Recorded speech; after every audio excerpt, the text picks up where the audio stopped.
তোর মান্না ওরে তুই আমার সোনা।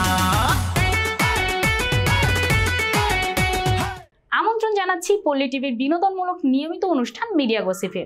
দর্শক, বাংলাদেশ চলচ্চিত্রের শিল্পী সমিতির 2024-26 মেয়াদের নির্বাচিত বাতিল চেয়ে হাইকোর্টে রিট করেছেন পরাজিত সাধারণ সম্পাদক প্রার্থী নাসরিন আক্তার নিপুণ।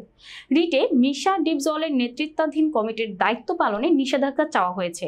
বিস্তারিত জানাতে সঙ্গে আছি আমি সাইমা শুলি। চলুন দেখে আসি ডেস্ক রিপোর্টে।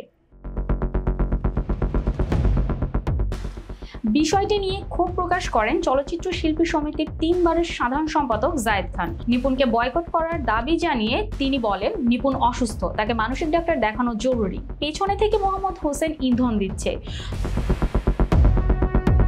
চলচ্চিত্রে যত ঝামেলা সৃষ্টি করে এই মোহাম্মদ হোসেনই, তাকেও বিচারের আওতায় আনা দরকার। নিপুণের জন্য এসব হচ্ছে, এতে চলচ্চিত্রের ভাবমূর্তি নষ্ট হচ্ছে। গত নির্বাচন থেকে নিপুণ এমন নোংরামি করে যাচ্ছে, এরপর থেকেই দর্শকদের কাছে চলচ্চিত্রের ভাবমূর্তি নষ্ট হচ্ছে। কলা কৌশলীর সবাই ঐক্যবদ্ধ হয়ে নিপুণ হোসেনদের বয়কট করা উচিত। গত বুধবার বিচারপতি নাইমা হায়দার ও বিচারপতি কাজী জিনাত হকের হাইকোর্ট বেঞ্চে রিট আবেদনটি দায়ের করা হয়েছে।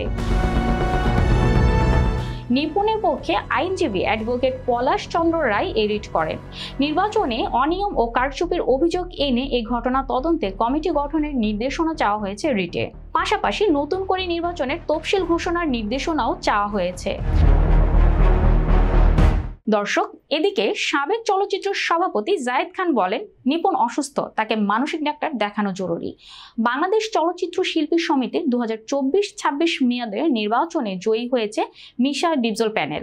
গত 20 এপ্রিল শিল্পী সমিতির নির্বাচনের ফল ঘোষণা করেন প্রধান নির্বাচন কমিশনার খোরশেদ আলম খসরু।